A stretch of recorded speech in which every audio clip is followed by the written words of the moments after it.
My friends, I am in your debt. Think nothing of it. Your wounds are healing well, I trust. Some wounds do not heal.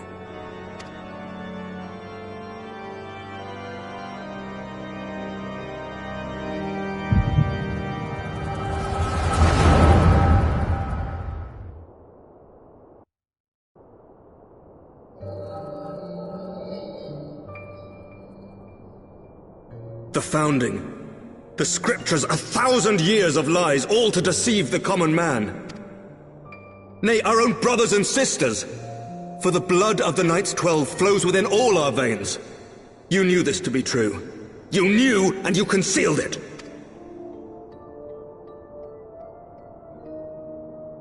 I should be interested to hear how you came by this knowledge. But yes, you have the right of it.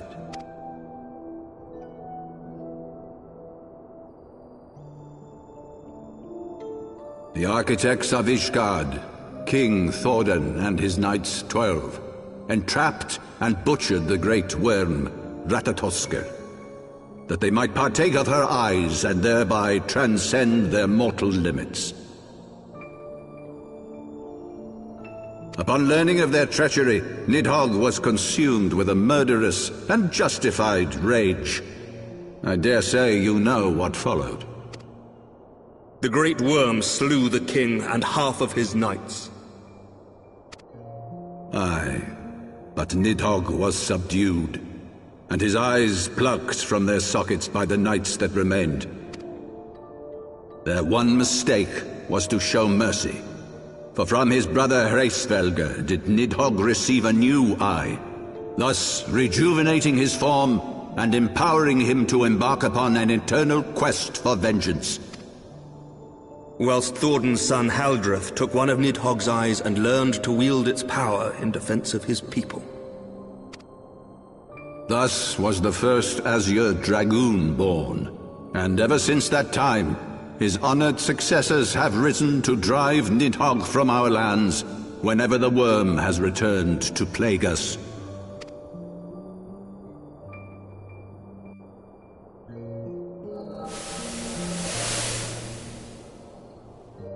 I ask you, my son, will you answer for my sins?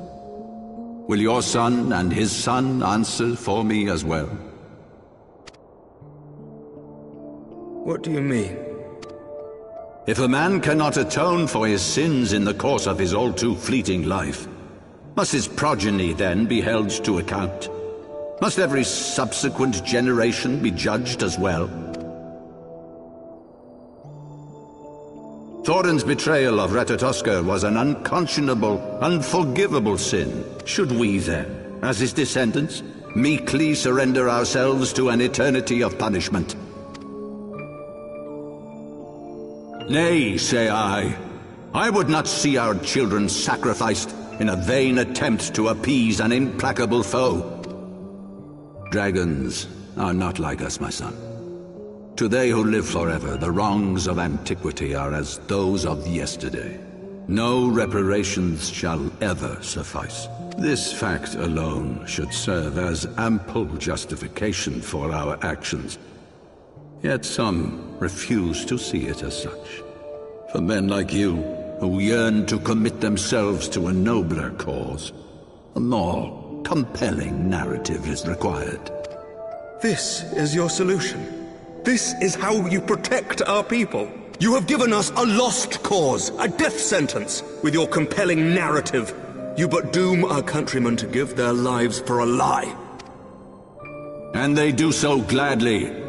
Highborn and lowborn alike are proud to serve, to fight and die for their country.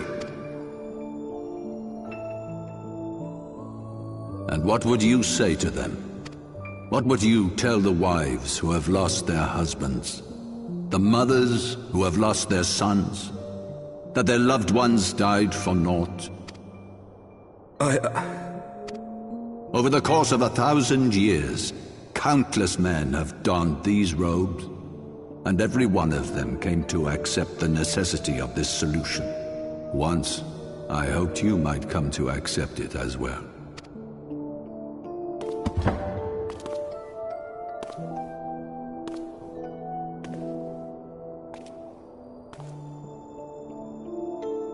Do not despair, my son. Soon I shall free us from the sins of antiquity, and bring about the change you so fervently desire.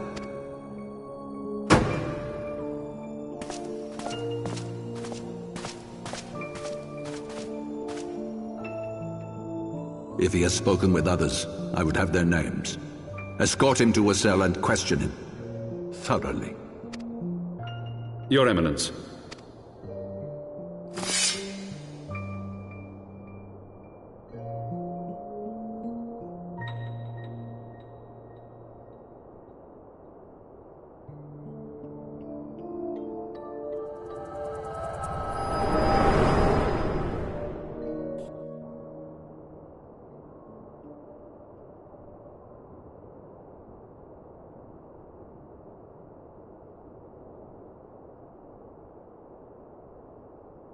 You saw something, did you not? A vision of the past?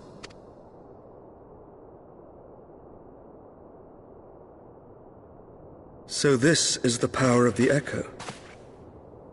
Would that it had shown you a finer moment from my past. 'Twas an exercise in futility, as you saw. Faced with the firmity of his conviction and his many ready rejoinders, my words deserted me. To be frank, I am embarrassed to recall it. A friend once impressed upon me the importance of differentiating between words, deeds, and beliefs. Were he here, I suspect he would judge your father's conviction to be no more than rank, self-serving delusion. Even so, I cannot help but wonder what manner of change he intends to bring about. I have given some thought to that as well. During the battle within the vault, the Heavensward demonstrated strange and unnatural abilities. Aye, the manner in which Sir Zephyrin struck down Lord Haurchefant was unlike anything I've ever seen before. The spectacle called to mind King Thordan and his Knights 12 as they are depicted in scripture, holy powers and all. Mere fabrications, which have become objects of faith, instilled with the belief of countless devoted souls. 7 hells! If Lady Iceheart can use her own body as a vessel for summoning, I see no reason why others could not. Are the Heavensward truly so reckless? Unbelievable! As they fled, my father spoke of Azis La. Though I know not what he intends, I fear no good shall come of it. His ambitions are too great, and his minions too powerful. We must find the Heavensward and stop my father before it is too late.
I did not think that I would ever have occasion to pilot a suit of Magitech armor again, least of all under these circumstances.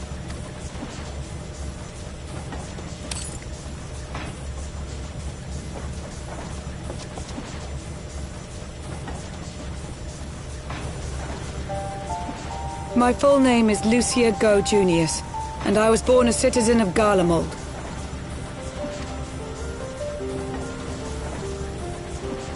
Ah, that explains it. When we first met in Ishgard, I very nearly called you Livia.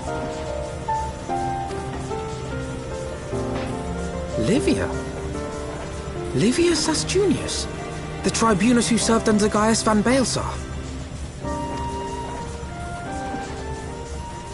Aye, she was my sister, though we spent little time together.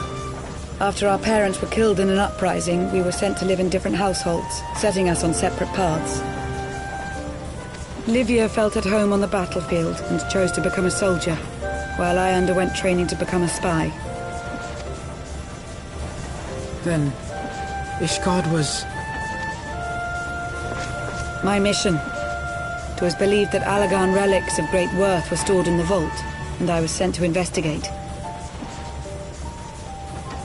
Though I was given little information at the time, I now suspect I was searching for the key we but recently lost. And then I met Sir Emmerich.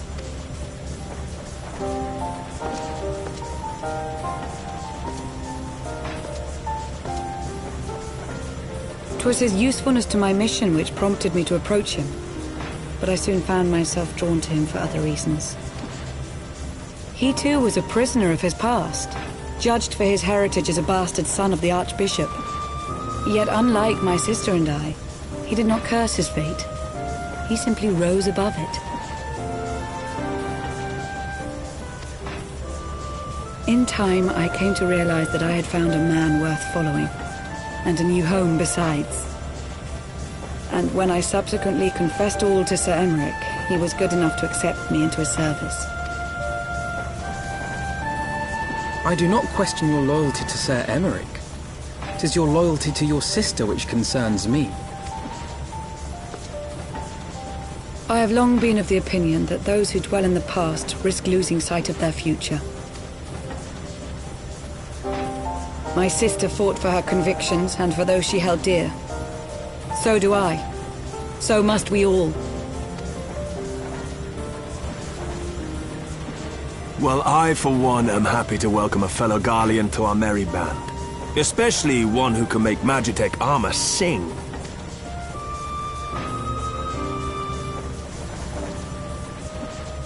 Chief, we should be getting close.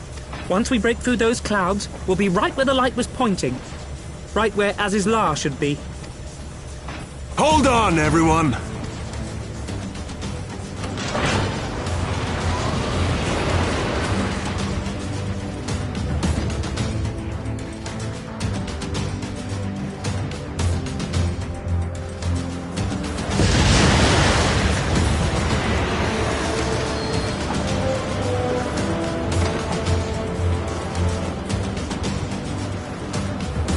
Look!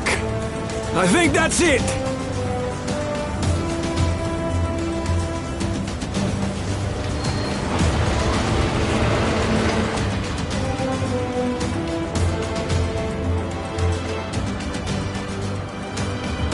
Chief, is that Allagan?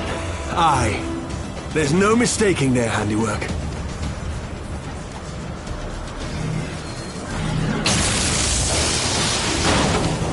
What was that? Some sort of barrier.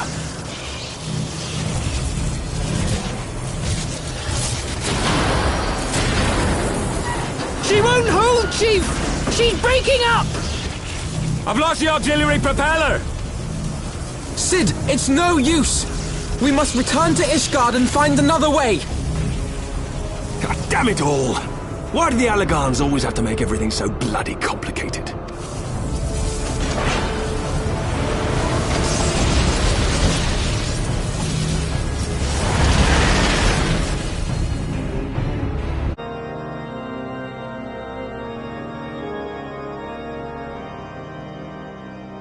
In summary, the Isle owes its lofty position to the industry of the Allagans, and we can be all but certain that the Archbishop and his cronies are enjoying the view from its top.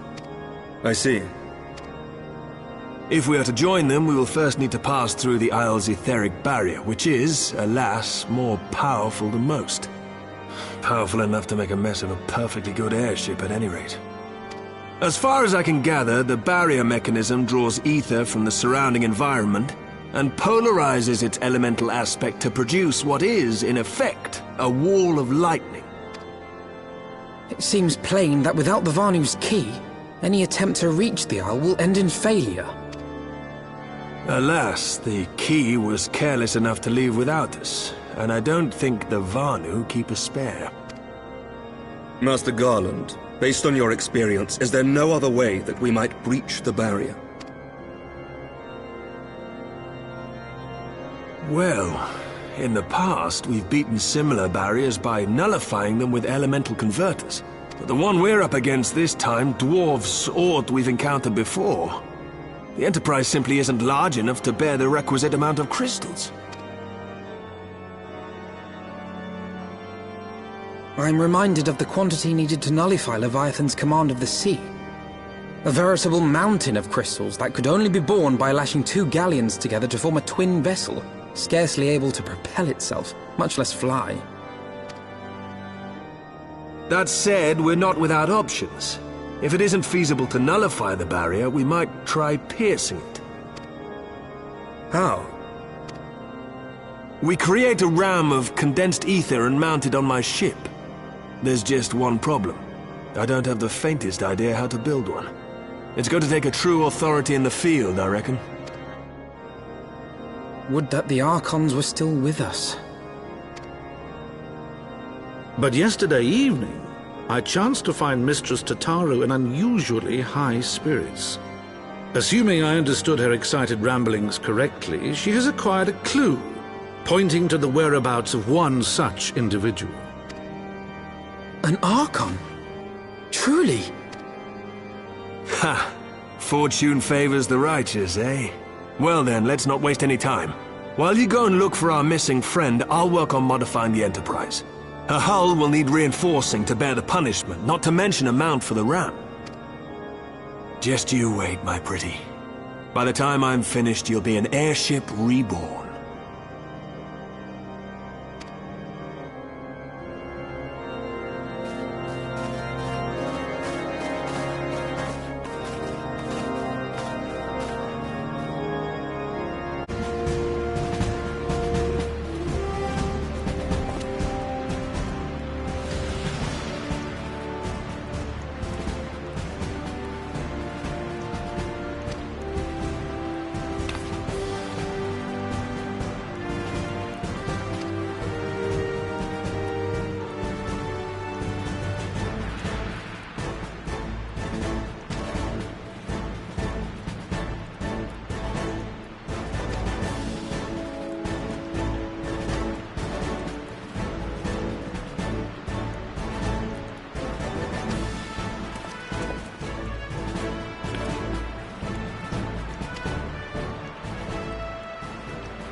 In requesting the Elemental's assistance to find Y'shtola, you must needs be aware of one difficulty. A difficulty born of the fundamental difference between man and Elemental. That being? In perceiving the world around him, man relies upon senses such as sight and sound. For the sake of convenience, he gives names to such things as are near or dear to him. Being formed of pure ether, however, such concepts are foreign to the Elementals. Instead, they perceive by observing the ebb and flow of the energies of life. So profound a division cannot be bridged with simple discourse. The Elementals' voices stir not the air, and thus reach not our ears, while our words are but wind to them. Though we seers can commune with them through feelings, naught that we can impart will serve to aid them in identifying Y'shtola. Nay, they must needs be presented with ether which is akin to hers. If you could but find a family member. Oh! I know just the person! Y'shtola has a sister who came to live in Gridania. She told me about her once. Oh, that is most fortunate indeed. Pray, seek this sister out then, and bring her to Evershade. There, we shall petition the Great One's aid in finding your lost companion.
let us begin. Raya-O, Arun, if you would.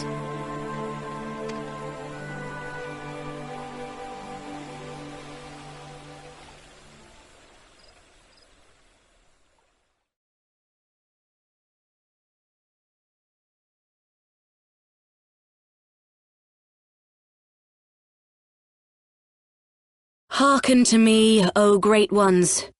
Pray give yourselves to the life stream, a drifting soul to find.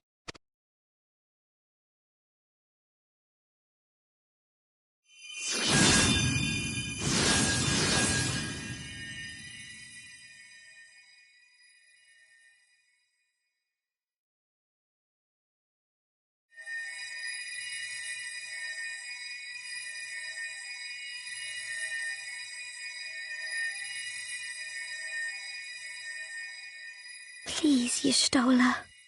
Please come back to us.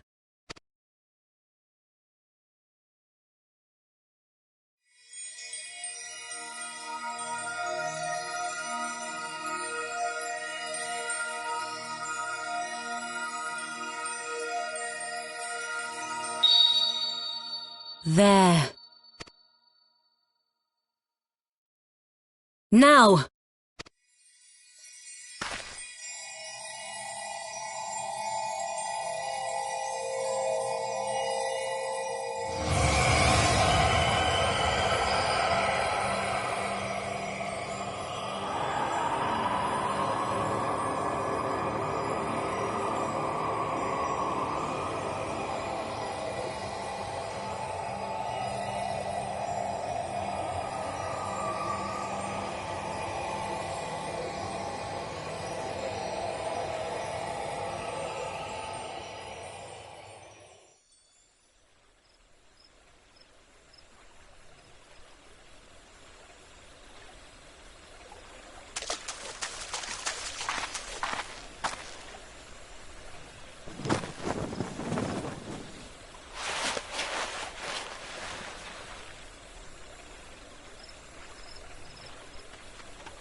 A room has been readied at the roost. Pray, bear her thither at once.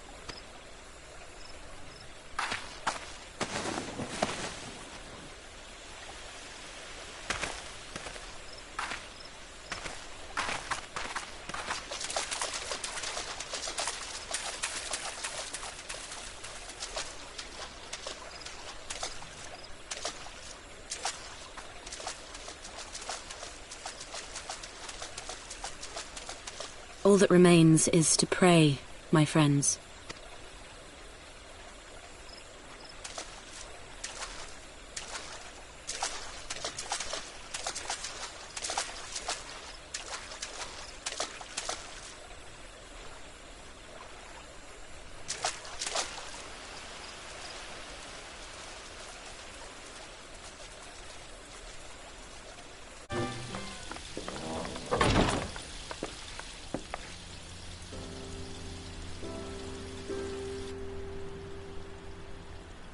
Y'shtola! I'm so glad you're back! Tataru.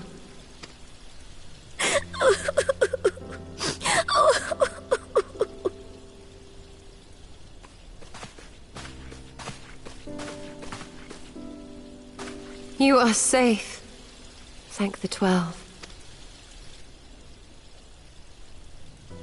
Something has changed about you, Elphino. Or mayhap the change is with me.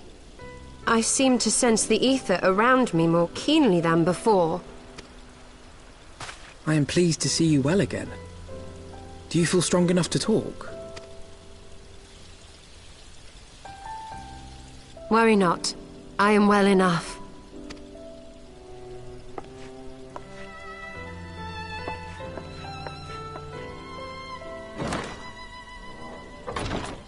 Tell us then, what befell you after you fled the feast? We were told that there had been a tunnel collapse. That was my doing. I brought the tunnel down that you and Minfidia might escape. At the last moment, I invoked a teleportation magic, in hopes of spiriting Thancred away at least. Needless to say, it did not go quite as planned, and I found myself adrift in the life stream. The others? Where are they? Did they not escape? They remain unaccounted for. You are the only one we have been able to find. I am truly sorry. It was the Crystal Braves who pursued you that day. My hubris that led to our undoing. No apologies are necessary, Alpha No. You are not to blame for what occurred. Know that were our comrades here, they would commend you for keeping the light of hope alive. Don't worry. The others are alive and well, I'm sure of it. We just need to find them. Indeed, Tataru. Let us find our friends and rebuild the Scions. Ha! There is the Alpha No I remember. And I feel much the better for his return. 'Tis time I arose.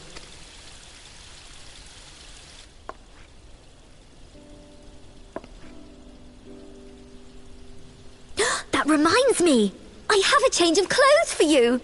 I don't like to boast, but I made them myself. I learned how to weave while we're in Ishgard, you see?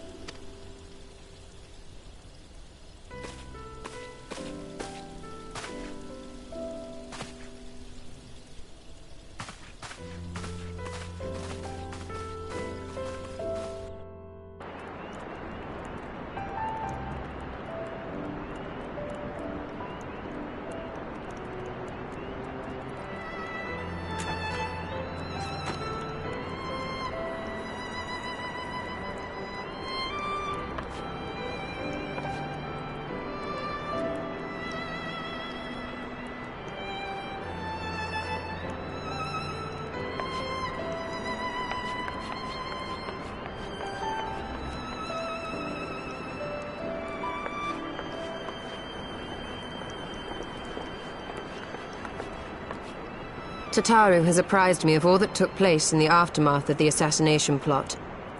It would seem I have been away for some while. Yes, much and more happened during your absence.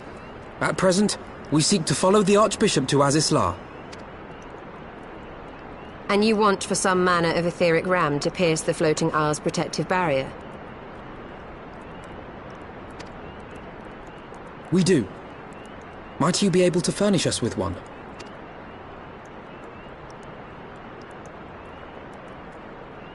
A means to prise open a hole in an Allagan barrier. And one large enough to admit an airship, no less. Nay, I lack the knowledge to devise such a weapon.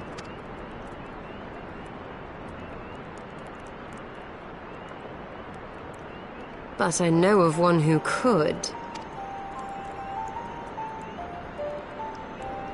A leading figure in the field of etheric research, and one of the finest scholars ever to grace Sharlayan. Matoya, my former master.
to the Thalaic River, where to the melted snows of Abelathia's spine eventually find their way by means of 1,000 silver streams.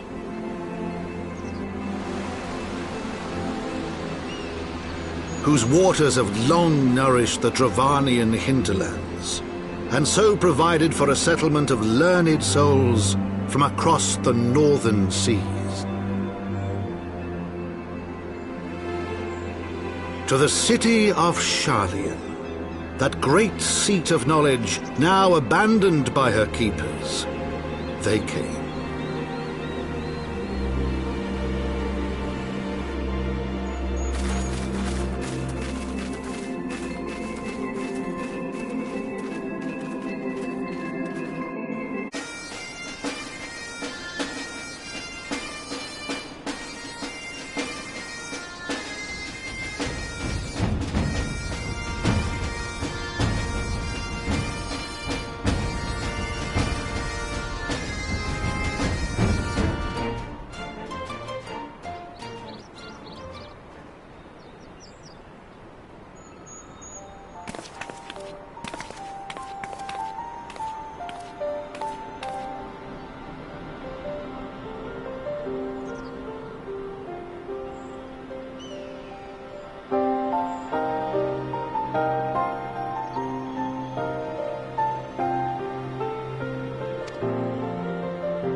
Ether, to me! Have at you!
Don't you know it's rude to enter without knocking?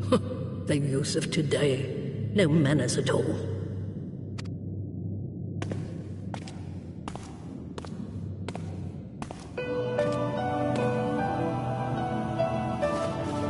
Though we neglected to knock, we did create something of a commotion.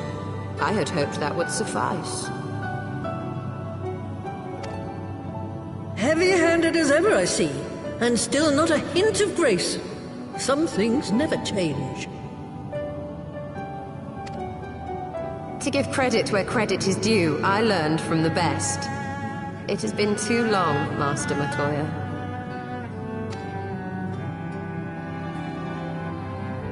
Indeed it has. Oh, it's good to see you again, my girl. And with your fiery spirit unquenched.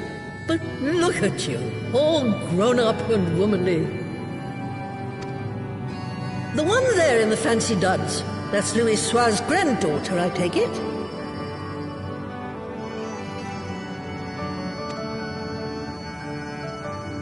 Grandson, begging your pardons. You knew my grandfather, my lady. Knew him? Ha! We were constantly at each other's throats, like rabid dogs we were. Oh, he was a stubborn bugger, was your grandfather. Never a dull moment when he was around, I'll give him that. As for you, boy, I've known you since you were a rosy-cheeked babe at the teat. And my sister too, I gather. May I say what an honor it is to meet you again, my lady?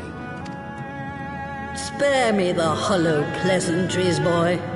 I'll wager my remaining good teeth you didn't come to a forgotten corner of Eorzea to flirt with a wrinkly old woman. Now out with it. What is it you need of me?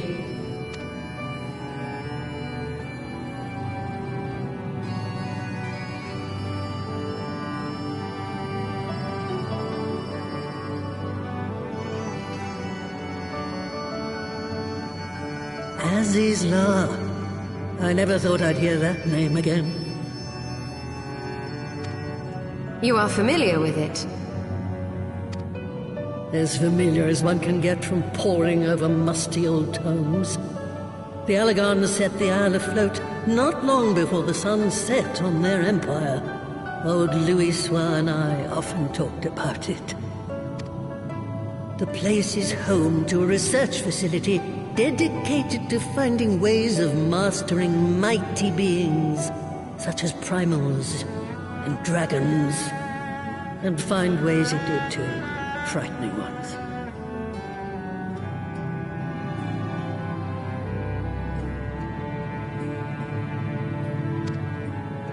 Such secrets as lie buried on Azizla aren't fit to see the light of day. And now you tell me a band of dragon-baiting primal botherers are trying to dig them up? Indeed. And to make matters worse, the Ascians have a hand in their plot. They must be stopped, no matter the cost. I see. Very well. You will help us then? Truly? I had not anticipated such an impassioned response.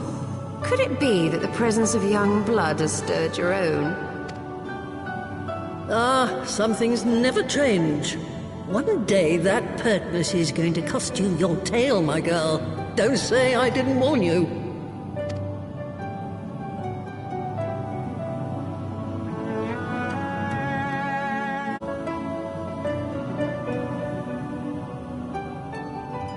"'Twas some 50 years ago, shortly after Garlemald had brought all of Ilthabad under its rule. Faced with the threat of invasion, the people of Sharlayan scrambled about for a means to resist the Empire. For my part, I was tasked with developing an etheric converger. Ah, yes, a device which draws in ether and concentrates it to produce a destructive force. But as my research neared its end, it was denounced by the Forum, who claimed that my device was more likely to destroy us than our enemies. After that, they and I had a little falling out, and I decided to seal away all the fruits of my research, lest the dunder-headed ingrates reap any benefit. Petty, I know, but gods, it was satisfying. Do mine ears deceive?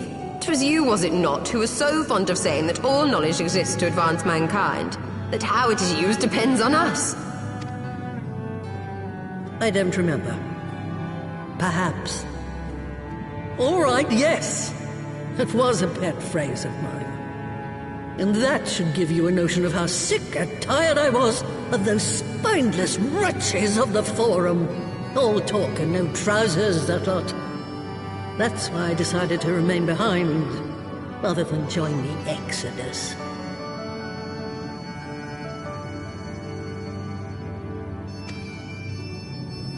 You may have had your disagreements with my grandfather, but upon that point, your minds were as one. With respect, Master, the fruits of your research should not be left to spoil. Will you share with us the secrets of the etheric converger?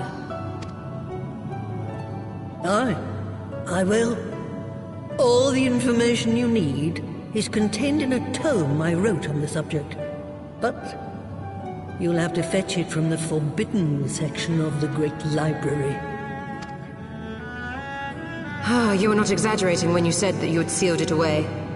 Though the city is abandoned, the library's guardians are all but certain to remain. We must needs cut a path through them. Come, let us away.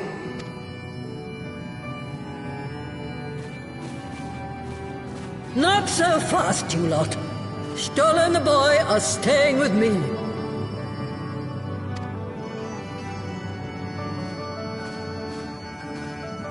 I need help to make new sentinels to replace the old ones you walloped. They'll be board and lodging, don't you worry. But know that you'll have to work for them. Hard. I'll have no sluggards in my house.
had not thought to behold this tome again.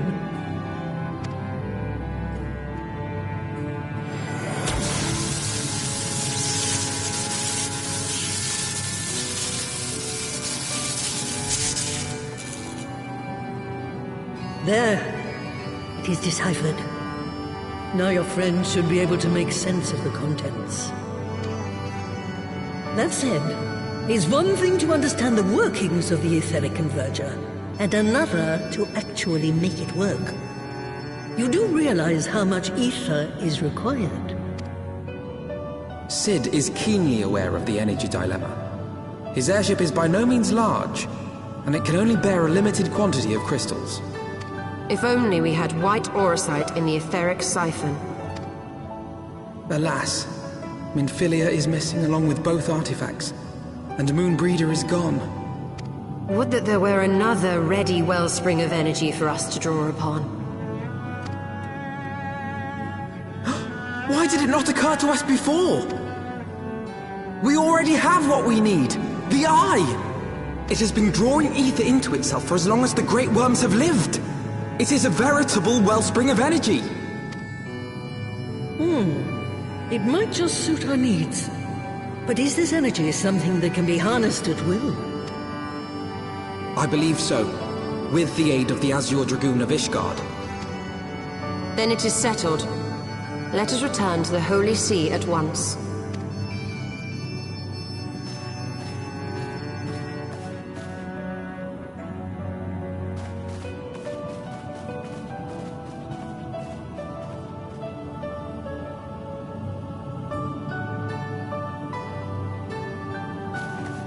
Stola, wait.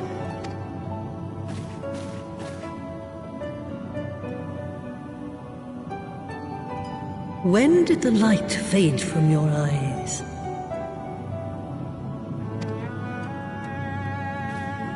I might have known that it would not escape your notice.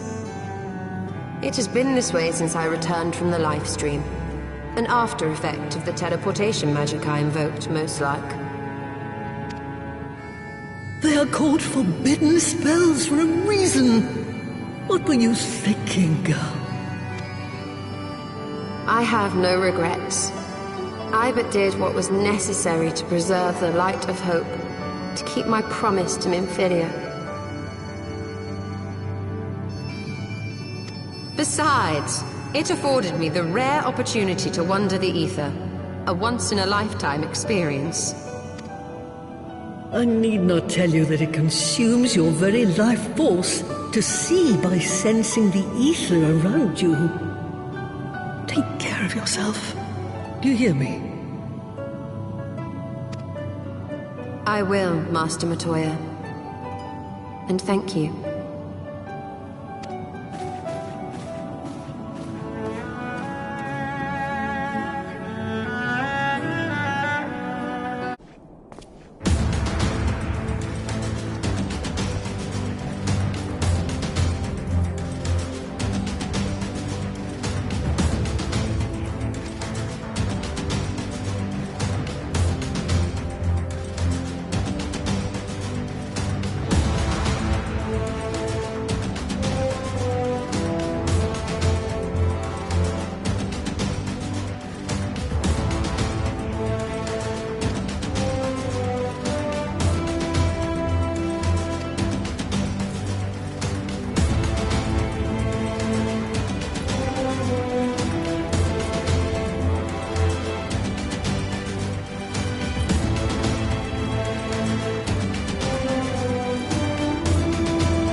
Until but recently, the Ishgardians have kept their doors firmly shut to outsiders.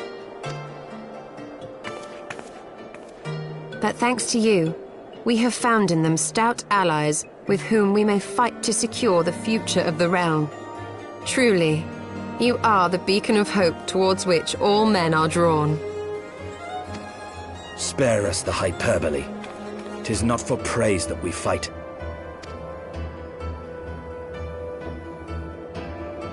Oh? In light of all we have achieved, I felt it only meet to express my gratitude.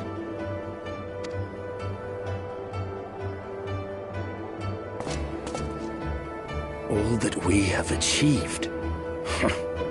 Spoken like a true outsider. Until the war is over, we have achieved nothing. The coming battle is a chance to excise the root of this conflict, and by my hand it shall be done. Then you may speak of achievement. 'Twas not mine intent to make light of your struggle. If I have given offense, then I apologize. But if I may speak freely, you would do well to be wary of the eye. Even now, it burns with insatiable hatred, watching unblinking for a sign of weakness. Should you falter for so much as a moment, it will surely consume you. Save your concern. I will consume the eye ere I let it consume me.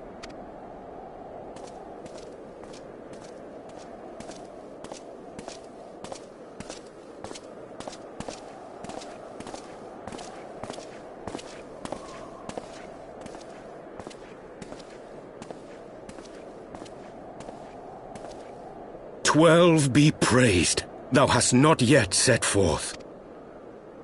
Cross sand and snow have I journeyed, that I might deliver this gift unto thee." White Oracite. But whence did it come? To mine amazement, it lay hid amongst Moonbreeder's last effects. 'Twas but blind chance or providence that I did hap to spy it. Let no man claim that my late friend e'er erred for lack of foresight. In the place whither thou goest, servants of darkness do lie in wait. Pray, give unto me thy pledge that thou wilt strike them down and avenge our fallen comrade.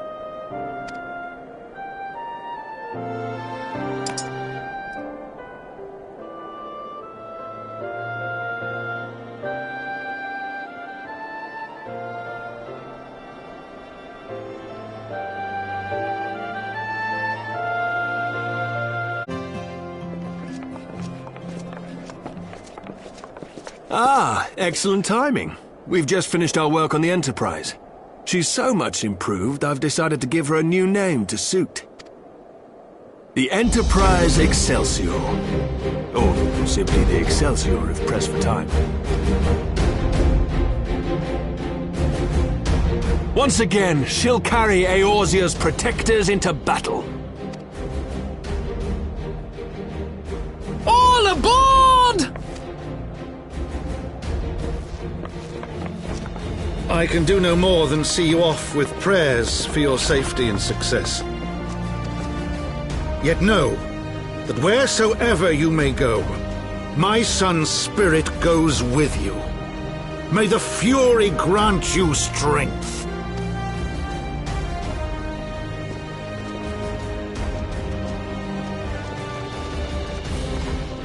Return to us, all of you.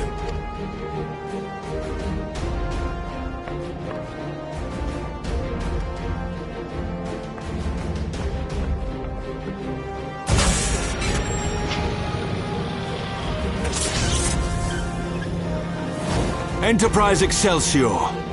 Engage.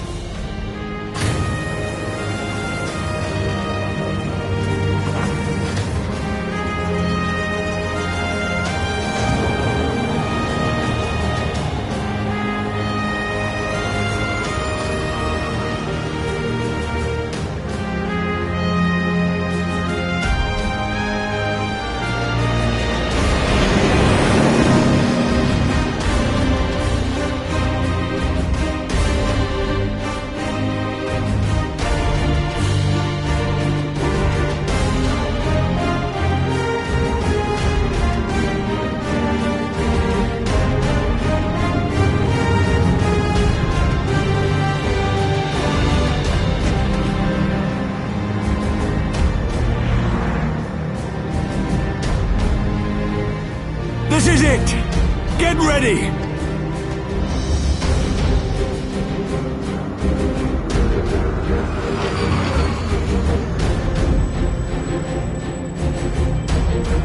Eye of mine enemy, render unto me thy power!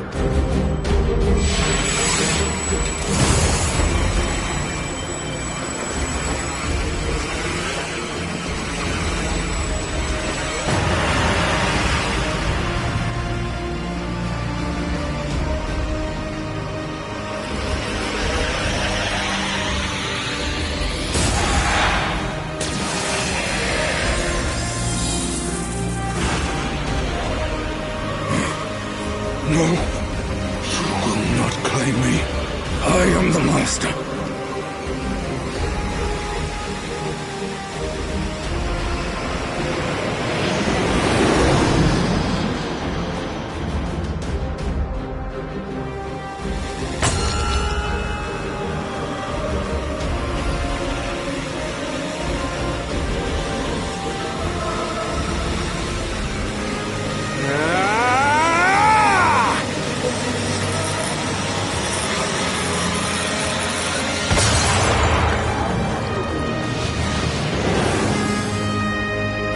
We're through!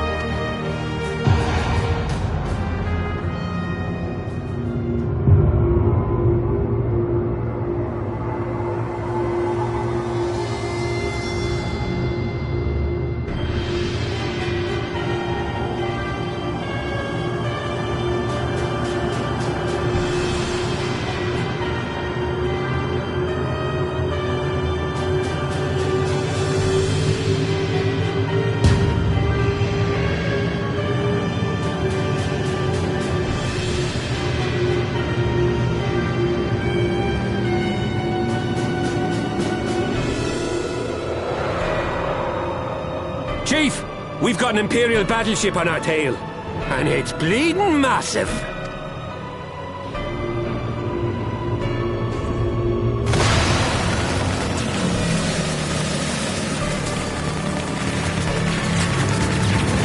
Damn it!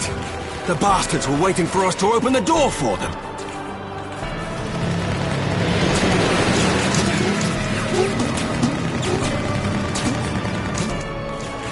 I'm gonna try to shake them. Hang on to something.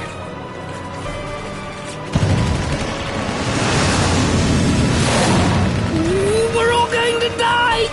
Tataru!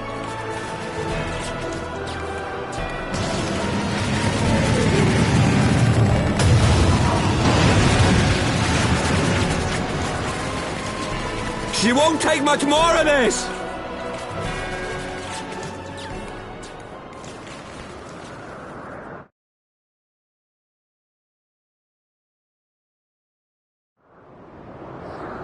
The time is come to use Hydaelyn's gift.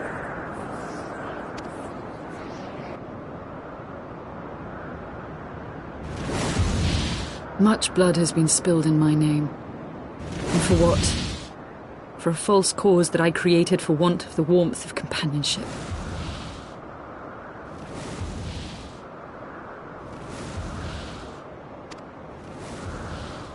Saint Shiva, pray Svelga. Pray forgive this fool. But even now, I cannot let go of my dream. My dream of a tomorrow in which no child need freeze alone in the snow.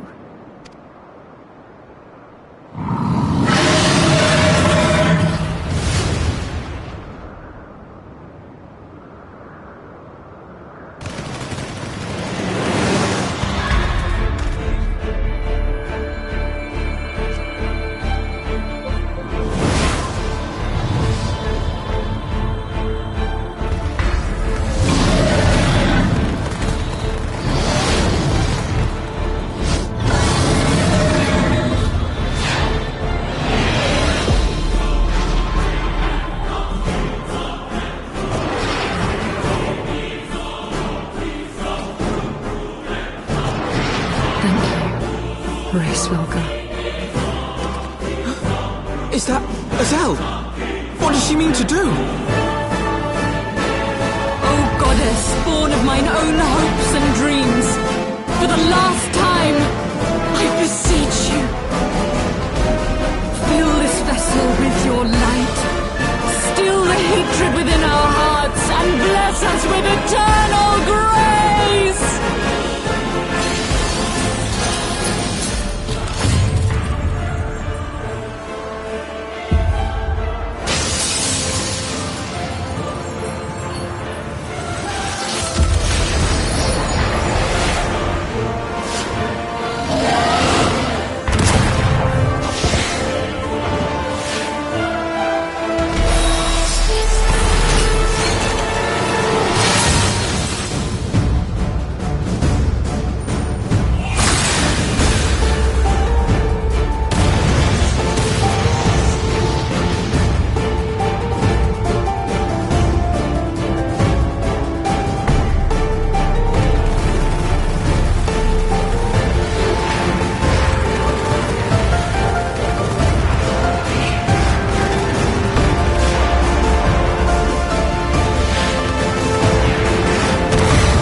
Farewell, warrior of light, and thank you for showing me the way. No!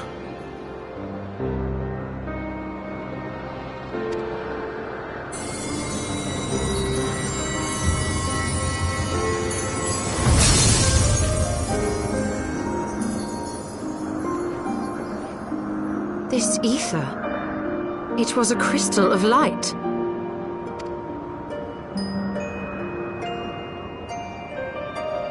She, too, was one of Hydaelyn's chosen.